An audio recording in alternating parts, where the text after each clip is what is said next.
যেভাবে আবদ্ধ আছি তুচ্ছ ভোগ বাসনাকে কেন্দ্র করে, ভগবান আত্মীয় স্বজন পরিজন সব পরিমণ্ডলে পরিপ্রাপ্ত হয়ে আমরা এখানে ঘূর্ণিপাকের মতো ঘুরছি ভগবানকে ভুলে।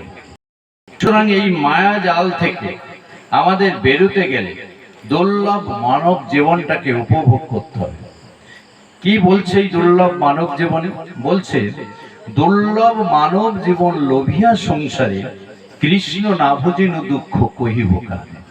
ভগবানের যে ভজনা করবার জন্য এই সৌভাগ্য আমাদের লাভ হয়েছে মনুষ্য জীবন, সেই জীবনটা লাভ করার পরে যদি আমরা সেই ভগবানের সেবা, তাহলে এর থেকে দুঃখ আর হয় না।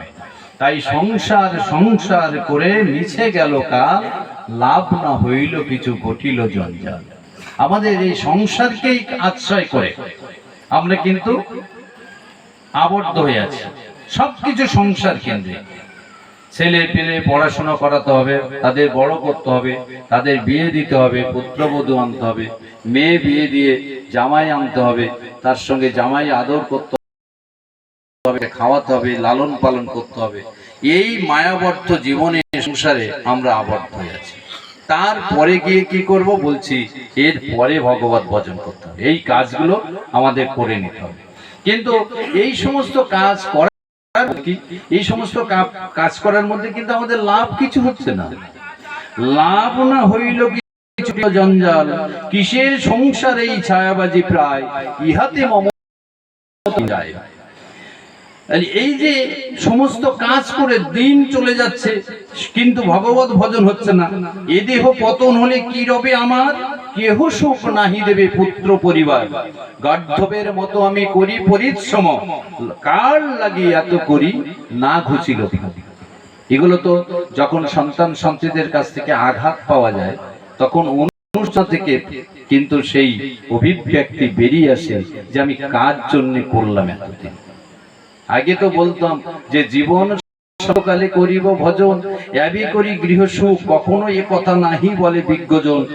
এটা তাহলে জীবন সমাপ্তকালে করিব ভজন, এটাই হচ্ছে আমাদের উদ্দেশ্য সবসময়।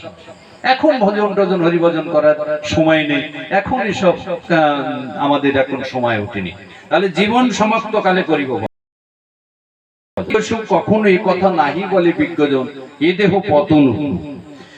কখনো এই কথা বিজ্ঞজনেরা বলে না। যারা ভগবান অনুশীলন করবেন, ভগবানের ভজনা করবেন, যারা ভগবত ভক্ত, তাদের কাছে কথা হচ্ছে ভাগবত নিয়া দুর্লভ মানুষ জন্ম তদপদ্রম অর্থ। অর্থাৎ এই দুর্লভ মনুষ্য জন্ম লাভ করে শ্রী ভাগবত চরণাশ্রয় করে শ্রী ভগবানের সেবা করতে হবে কৌমার কাল থেকে। এটাই হচ্ছে ভক্ত প্রহ্লাদ বলে। ভক্ত প্রহ্লাদ হচ্ছেন দ্বাদশ মহাজনের অন্যতম, হাতেই আপনাকে ভগবত সেবা করতে হবে, তিনি নির্দেশ। যেমন এই জগতে ভারতবর্ষে বাস করতে গেলে যে আইন আছে সেই আইনকে মান্যতা দিয়ে যেমন চলতে হয়, তেমনি ভগবত ভজন করতে গেলে ভগবত ভজনের বিধি প্রণতা, সেই বিধি প্রণতার নির্দেশ অনুসারে ভগবত ভজন করতে হবে, তার বাইরে ভগবত ভজন করা যাবে না। তাই ভক্ত প্রহ্লাদ বললেন 5 বছর বয়স থেকে ভগবত ভজন করো, আর আমরা বললাম জীবন সমাপ্ত কালে করিব ভজন, এবি করি গৃহ সুখ, কখনো একথা নাহি বলে বিজ্ঞজন। এ দেহ পতন উত্তম, আজি বা শতেক বর্ষে অবশ্য মরণ, নিশ্চিন্তে না থাকো ভাই, যত শীঘ্র পারো ভজ শ্রীকৃষ্ণ চরণ। জীবনের ঠিক নাই, সংসার নির্বাহ করি যাব আমি বৃন্দাবন, ঋণত্রয় শোধিবারে করিতেছি সুযতন, ই আশায় নাহি প্রয়োজন। আমি এখন সংসার ধর্ম অতিবাহিত করিনি। ঋণত্রয় বলতে যে কথাটা আমাদের বললাম, তাকে মানুষ করতে হবে, তাকে বিয়ে সংসার ধর্ম করিয়ে দিতে হবে, মানুষ করতে হবে, তাকে যথাসময় পাত্রস্থ করতে হবে। এই যে দায়বদ্ধতা গুলো, এইগুলো হচ্ছে আমরা এই সংসার জীবনে এই সমস্ত জায়গায় নিয়ে এই কর্তব্য সাধন করাই আমাদের কাজ বলে মনে করি। তাহলে সংসারে নির্বাহ করে যাব আমি বৃন্দাবন, তাহলে এই সমস্ত কাজ করে আমি তারপরে বৃন্দাবন। ঋণত্রয় শোধিবারে করিতেছি সুযতন, ই আশায় নাহি প্রয়োজন। এমন দুরাশা বসে প্রাণ অবশেষে, না হইবে দীনবন্ধু চরণ সেবন। এই সমস্ত করতে লাগলে ভগবানের চরণ সেবা করা হবে না, সময় পাবে না। কারণ জীবনটা আজীবা শতেক বর্ষে অবশ্য মরণ, মৃত্যু হয়ে যেতে পারে।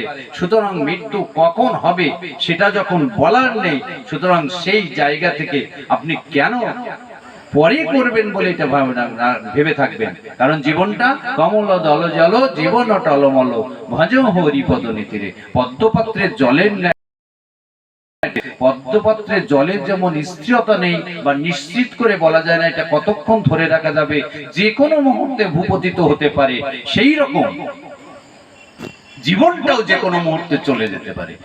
তাই শতেক বর্ষে অবশ্য মরণ, নিশ্চিন্তে না থাকা। এমন